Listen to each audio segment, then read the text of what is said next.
सोमवार का दिन शंकर भगवान को समर्पित होता है। आज के दिन भक्त भोलेनाथ को प्रसन्न करने के लिए विशेष पूजा अर्चना करते हैं। कुछ लोग आज के दिन व्रत भी रखते हैं ताकि शिव की विशेष कृपा प्राप्त की जा सके। बाबा भोलेनाथ के आशीर्वाद के लिए आप भी सोमवार का व्रत कर रहे हैं तो शिव व्रत कथा को पढ़कर या सुनकर इस उपवास को पूरा करें। ओम नमः शिवाय। हर हर महादेव। सोमवार व्रत कथा। किसी नगर में एक धनी व्यापारी रहता था। दूर दूर तक उसका व्यापार फैला हुआ था। नगर के सभी लोग उस व्यापारी का सम्मान करते थे। इतना सब कुछ संपन्न होने के बाद भी वह व्यापारी बहुत दुखी था क्योंकि उसका कोई पुत्र नहीं था, जिस कारण अपने मृत्यु के पश्चात व्यापार के उत्तराधिकारी की चिंता उसे हमेशा सताती रहती थी। पुत्र प्राप्ति की इच्छा से व्यापारी प्रत्येक सोमवार भगवान शिव की व्रत पूजा किया करता था और शाम के समय शिव मंदिर में जाकर शिवजी के सामने घी का दीपक जलाया करता था। उसकी भक्ति देखकर मां पार्वती प्रसन्न हो गई और भगवान शिव से उस व्यापारी की मनोकामना पूर्ण करने का निवेदन किया। भगवान शिव बोले, इस संसार में सबको उसके कर्म के अनुसार फल की प्राप्ति होती है। जो प्राणी जैसा कर्म करते हैं उन्हें वैसा ही फल प्राप्त होता है। शिवजी द्वारा समझाने के बावजूद मां पार्वती नहीं मानी और उस व्यापारी की मनोकामना पूर्ति हेतु वे शिवजी से बार बार अनुरोध करती रही। अंततः माता के आग्रह को देखकर भगवान भोलेनाथ को उस व्यापारी को पुत्र प्राप्ति का वरदान देना पड़ा। वरदान देने के पश्चात भोलेनाथ मां पार्वती से बोले, आपके आग्रह पर मैंने पुत्र प्राप्ति का वरदान तो दे दिया, परंतु इसका यह पुत्र 16 वर्ष से अधिक समय तक जीवित नहीं रहेगा। उसी रात भगवान शिव उस व्यापारी के स्वप्न में आए और उसे पुत्र प्राप्ति का वरदान दिया और उसके पुत्र के 16 वर्ष तक जीवित रहने की भी बात बताई। भगवान के वरदान से व्यापारी को खुशी तो हुई, लेकिन पुत्र की अल्पायु की चिंता ने उस खुशी को नष्ट कर दिया। व्यापारी पहले की तरह सोमवार के दिन भगवान शिव का विधिवत व्रत करता रहा। कुछ महीनों के बाद उसके घर एक अति सुंदर बालक ने जन्म लिया और घर में खुशियां ही खुशियां भर गई। बहुत धूमधाम से पुत्र जन्म का समारोह मनाया गया, परंतु व्यापारी को पुत्र जन्म की अधिक खुशी नहीं हुई क्योंकि उसे पुत्र की अल्पायु के रहस्य का पता था। जब पुत्र 12 वर्ष का हुआ तो व्यापारी ने उसे उसके मामा के साथ पढ़ने के लिए वाराणसी भेज दिया। लड़का अपने मामा के साथ शिक्षा प्राप्ति हेतु चल दिया। रास्ते में जहां भी मामा भांजे विश्राम हेतु रुकते, वहीं यज्ञ करते और ब्राह्मणों को भोजन कराते। लंबी यात्रा के बाद मामा भांजे एक नगर में पहुंचे। उस दिन नगर के राजा की कन्या का विवाह था, जिस कारण पूरे नगर को डोट सजाया गया था। निश्चित समय पर बारात आ गई, लेकिन वर का पिता अपने बेटे के एक आंख से काने होने के कारण बहुत चिंतित था। उसे भय था कि इस बात का पता चलने पर कहीं राजा विवाह से इनकार न कर दे, इससे उसकी बदनामी भी होगी। जब वर के पिता ने व्यापारी के पुत्र को देखा तो उसके मस्तिष्क में एक विचार आया। उसने सोचा, क्यों न इस लड़के को दूल्हा बनाकर राजकुमारी से विवाह करा दूं।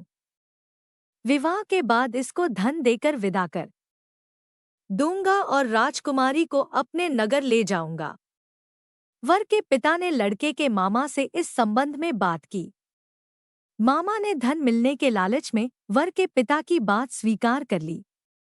लड़के को दूल्हे का वस्त्र पहनाकर राजकुमारी से विवाह कर दिया गया। राजा ने बहुत सारा धन देकर राजकुमारी को विदा किया। शादी के बाद लड़का जब राजकुमारी से साथ लौट रहा था तो वह सच नहीं छिपा सका और उसने राजकुमारी के ओढ़नी पर लिख दिया, राजकुमारी, तुम्हारा विवाह मेरे साथ हुआ था। मैं तो वाराणसी पढ़ने के लिए जा रहा हूँ और अब तुम्हें जिस नवयुवक की पत्नी बनना पड़ेगा वह कान्हा है। जब राजकुमारी ने अपनी ओढ़नी पर लिखा हुआ पढ़ा तो उसने काने लड़के के साथ जाने से इनकार कर दिया। राजा को जब ये सब बातें पता लगीं, तो उसने राजकुमारी को महल में ही रख लिया। उधर लड़का अपने मामा के साथ वाराणसी पहुंच गया और गुरुकुल में पढ़ना शुरू कर दिया। जब उसकी आयु 16 वर्ष की हुई तो उसने यज्ञ किया। यज्ञ के समाप्ति पर ब्राह्मणों को भोजन कराया और खूब अन्न वस्त्र दान किए। रात को वह अपने शयन कक्ष में सो गया। शिव के वरदान के अनुसार शयनावस्था में ही उसके प्राण पखेरु उड़ गए। सूर्योदय पर मामा मृत भांजे को देखकर रोने पीटने लगा। आसपास के लोग भी एकत्र होकर दुख प्रकट करने लगे।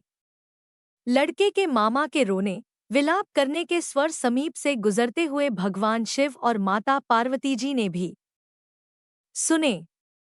माता पार्वती ने भगवान से कहा, प्राणनाथ, मुझे इसके रोने के स्वर सहन नहीं हो रहे।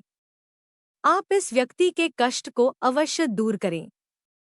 भगवान शिव ने माता पार्वती के साथ अदृश्य रूप में समीप जाकर देखा तो भोलेनाथ माता पार्वती से बोले, यह तो उसी व्यापारी का पुत्र है जिसे मैंने 16 वर्ष की आयु का वरदान दिया था।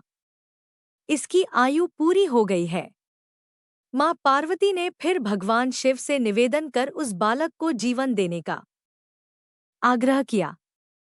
माता पार्वती के आग्रह पर भगवान शिव ने उस लड़के को जीवित होने का वरदान दिया और कुछ ही पल में वह जीवित होकर उठ बैठा।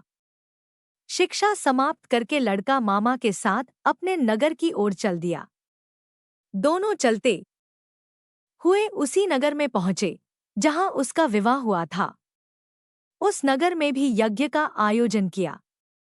समीप से गुजरते हुए नगर के राजा ने यज्ञ का आयोजन देखा और उसने तुरंत ही लड़के और उसके मामा को पहचान लिया। यज्ञ के समाप्त होने पर राजा मामा और लड़के को महल में ले गया और कुछ दिन उन्हें महल में रखकर बहुत सा धन, वस्त्र आदि देकर राजकुमारी के साथ विदा कर दिया। इधर भूखे प्यासे रहकर व्यापारी और उसकी पत्नी बेटे की प्रतीक्षा कर रहे थे।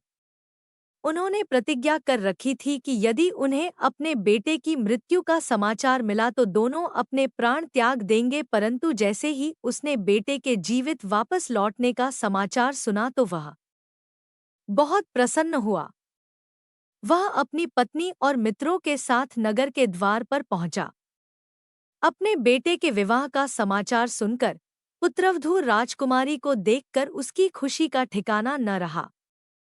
उसी रात भगवान शिव ने व्यापारी के स्वप्न में आकर कहा, हे श्रेष्ठी, मैंने तेरे सोमवार के व्रत करने और व्रत कथा सुनने से प्रसन्न होकर तेरे पुत्र को लंबी आयु प्रदान की है। पुत्र की लंबी आयु जानकर व्यापारी बहुत प्रसन्न हुआ। शिव भक्त होने तथा सोमवार का व्रत करने से व्यापारी की सभी मनोकामनाएं पूर्ण हुईं। इसी प्रकार जो भक्त सोमवार का विधिवत व्रत करते हैं और व्रत कथा सुनते हैं, उनकी सभी इच्छाएं पूरी होती हैं।